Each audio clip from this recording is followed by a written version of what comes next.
Hi guys! It's me again, Gracie, and we're back for another video. But before we proceed, pasok muna natin ang intro.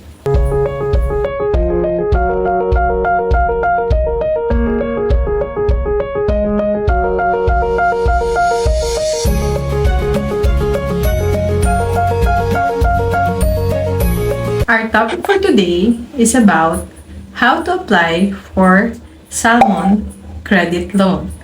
So, if you think this video is for you, please watch until the end. Kung familiar kayo dito kay Salmon Loan, ito po, ayan, at naghahanap kayo ng video tutorial, I think ito na po yung video na hinahanap nyo. So, our next screen or our next slide is yung step-by-step na kung paano po yung ginawa ko nung nag-apply ako kay Salmon Credit Loan. Let's go! Yan po, punta tayo sa ating Salmon app, and kapag nakita na natin yan, pindutin natin yung credit line. Apply now tayo. Apply now. Pwede basahin nyo muna yan, then pag naintindihan nyo na siya, then tap nyo lang yung apply now. Then, ayan, yung preferred name mo dyan. Name lang naman ang kailangan. Tapos, yung marital status mo, pili ka lang dyan. Then, educational level. Yan. Kung ano yung naabot mo or natapos. Then, yung email address na active email address mo. Yan. Then, continue na tayo. Yan. Tapos, verify your email. Kailangan ma-verify mo yan. Yan. Mag-i-email sila sa'yo. Check mo yon. Then, yan. I-confirm mo yung email. Ay, ano pala? Yung number. Ilalagay mo yung OTP. Yan. Lagay mo dyan. Manually yung OTP. Tapos, next is add your current address. Kung anong province mo. Yan. Search mo yung province mo. Tapos, yung city. And next is yung barangay. Tapos, yung street name. Tsaka yung kung anong apartment. Type of housing. Kung anong type of housing nyo. Apartment, condominium, townhouse. Kung gaano ka nakatagal nagsistay sa lugar mo. Ayan. Housing situation. Ayan. Kung homeowner. Same as the current. Yan na lang pinili ko para hindi na ako magana. I don't have. Ayan. Yung monthly income mo, magkano? Lalagay mo dyan. Choose your main source of income. Salary ba? Employment contract? Remittance? Freelancing? Self-employed ka ba? Yan. Other. Yan. Kung may other source of income ka pa, pwede mo ilagay dyan. Kung wala na, edi pindutin mo, I don't have other source of income. Kung meron, ayan, may choices ka dyan. Piliin mo lang. Verify your identity with a face scan. Ayan, face scan na siya. Kailangan na no hats, mask, or glasses. Get enough light. Keep a straight face. Ayan. Let's start face scan mo lang. Pagka ready ka na. Ayan. Tapos, allow mo lang. Allow only this time or while using the app. Ayan. Tapos, scan mo na yung face mo. Makikita mo naman, naka-indicate kung kailangan mo mag-move closer or what. Ayan. Get ready. Ayan. Verifying your face scan. Ayan. Tapos, ID na ang next. Okay. Make sure your ID is not expired or damaged.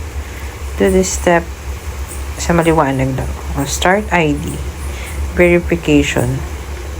Choose an ID to verify. Make sure your ID is up to date. and not expired. Pili ka dyan kung anong ID meron ka. Tapos, scan na. Yan. Yan. Tapos, place the back side of the ID na sa likod na ang pipicturan mo. Yan. Check the photo. Kung okay na sa'yo yan, submit mo. Yan. Review your ID information. Tignan mo kung tama yung mga na details mo nakuha. Then, yung place of birth, lagay mo. Then, yung place of birth mo. Next, share additional documents if you want. If you don't want, skip this step. Okay? Pwede naman hindi. Skip mo na lang. Then, share additional information. I have a bank account. I have a credit card. I've had a loan or credit card before. I still so, ayun. No card. Ako, ano dyan gusto mo sa tatlo? Pinili ko dyan physical card. Great for in-store purchases. Gusto ko kasi may card. So, hopefully magka-card soon. Then, continue. Desired amount. Kung magkano yung gusto mong i-loan sa kanila. Yan. Okay, so of course, nasa kanila naman yun kung ma-approve yan. Then continue. If you want to link an account, bank account, or e-wallet, it's your choice. If you don't want, then skip this step. Again. Okay. So, I skipped. Then, give a personal reference kung sinong pwede mong ilagay dyan. Contact number niya, name niya, ayan, number. Then, the name of your reference. Then, kung anong relationship niya sa'yo. Kung family member ba. Then, continue. So, that's it. They're reviewing my application. Then, they'll send a push notification about the result. So, parang may nag-miss call siya. Yan. Pero, sandali lang yan eh.